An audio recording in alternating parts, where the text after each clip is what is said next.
In this illustration, you can observe this figure, and here both the object as well as mirror both are moving.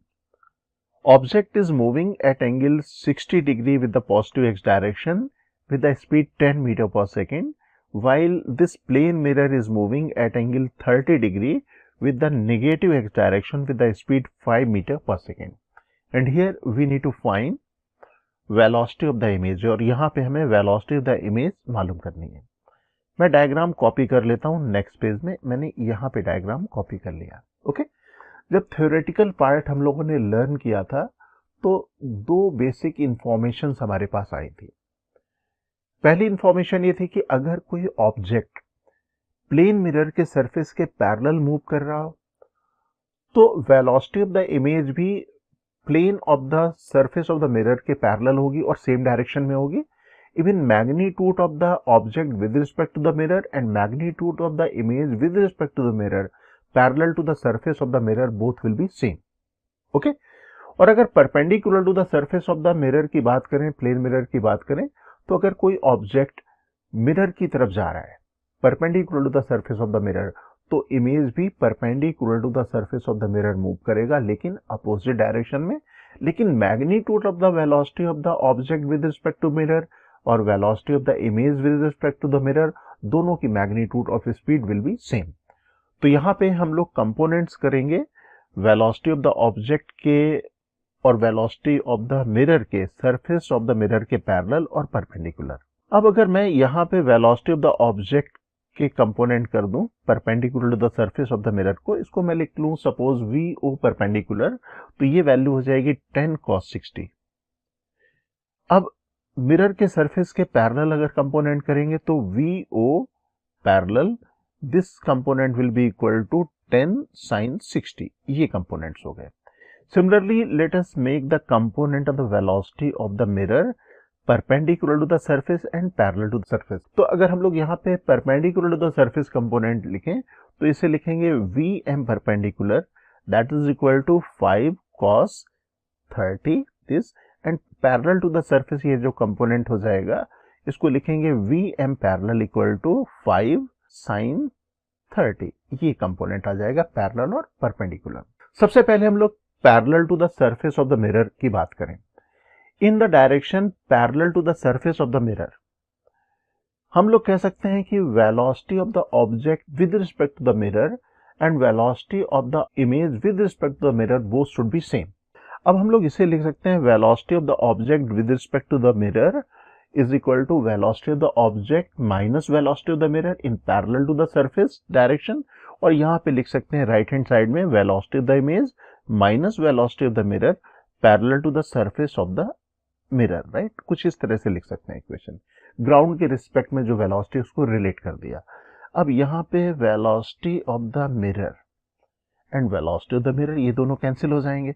इसका मतलब velocity of the object and velocity of the image parallel to the surface of the mirror will be same.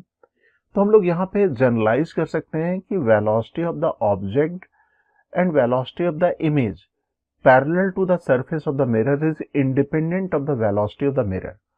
तो यहाँ पे जो velocity of the mirror का कोई भी component surface के पैरेलल नहीं आ रहा है, इसलिए हम लोग यहाँ पे दोनों को इक्वेट कर देंगे। अब मैं इसको लिख लेता हूँ velocity of the image parallel to the surface of the mirror, ये कंपोनेंट हमारे पास है 10 sin 60।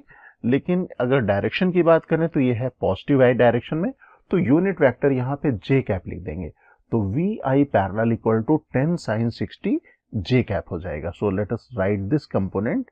ये मेरे पास कंपोनेंट आ गया sin 60 equal to √3/2।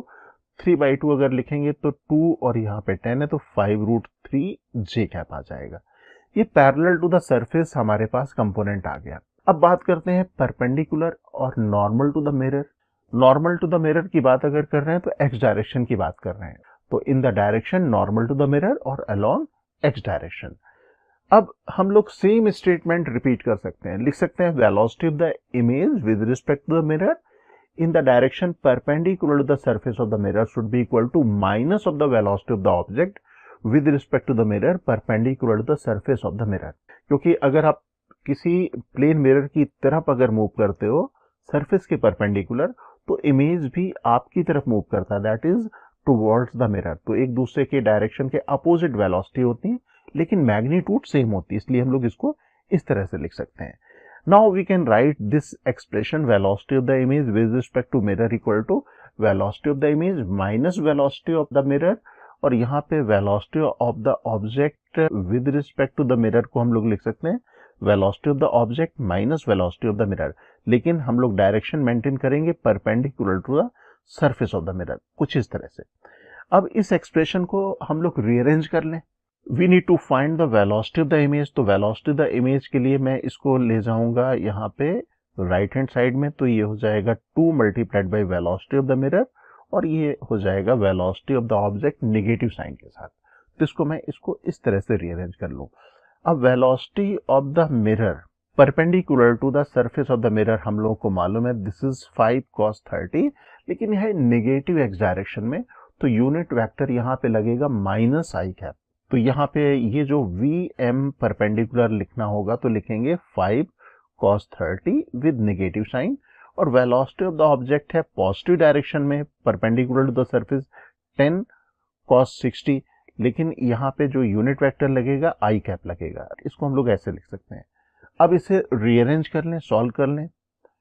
cos 60 √3/2 cos 60 1/2 हम लोग यहाँ पे सब्स्टिट्यूट कर सकते हैं, तो सॉल्व करने के बाद ये रिलेशन आएगा। तो ये हमारे पास आ गया velocity of the image in the direction perpendicular to the surface of the mirror. अब अगर हमें नेट वेलोसिटी चाहिए तो इमेज की velocity parallel to the surface of the mirror and perpendicular to the surface of the mirror, दोनों का हम लोग वेक्टर समेशन कर देंगे, तो ये रिलेशन आ जाएगा।